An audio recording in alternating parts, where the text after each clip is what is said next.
Turn on the device. On the screen, you will see the options, Settings, and Start. First, select Settings. Now determine what your tinnitus tone sounds like. Is it a single tone, such as a beeping or whistling sound, or more of a noise-like sound? Tap the corresponding option. In the frequency setting, you'll find two sliders.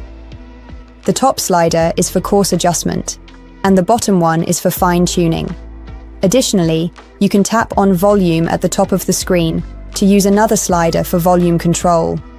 With these three sliders, coarse frequency, fine frequency, and volume, you should try to match your personal tinnitus tone as closely as possible. It's best to do this when your tone is particularly noticeable. It's nearly impossible to match the exact tone, but that's not necessary.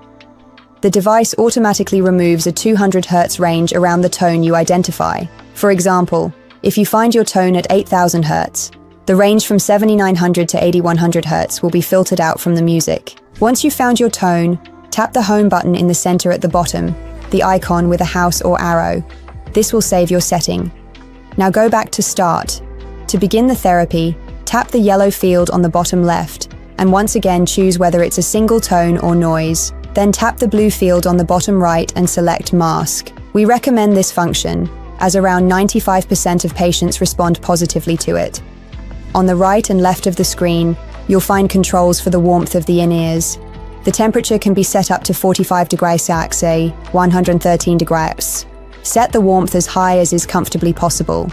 The warmth helps dilate the blood vessels in the ear and also affects two brain regions associated with tinnitus. This is because tinnitus can lead to vascular deposits in the brain. The therapy should be used for 2 hours daily, either in one session or split into 2 sessions of 1 hour each. More than 2 hours per day is not necessary and does not provide additional benefit. If the therapy is effective, it progresses through 4 phases. In the first phase, the tinnitus gets louder. This is a good sign because it indicates that you have identified your tone correctly. The brain begins to learn.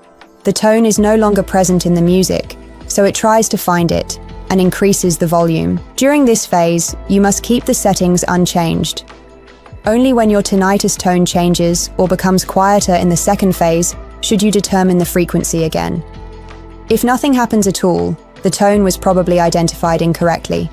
If you suffer from difficulty falling or staying asleep, you can also use the device with just the warmth function, without music. This has a relaxing effect. The music should always be set to a comfortable level. Most patients listen to it at a relatively low volume. Don't try to mask your tinnitus tone with the music. That doesn't work.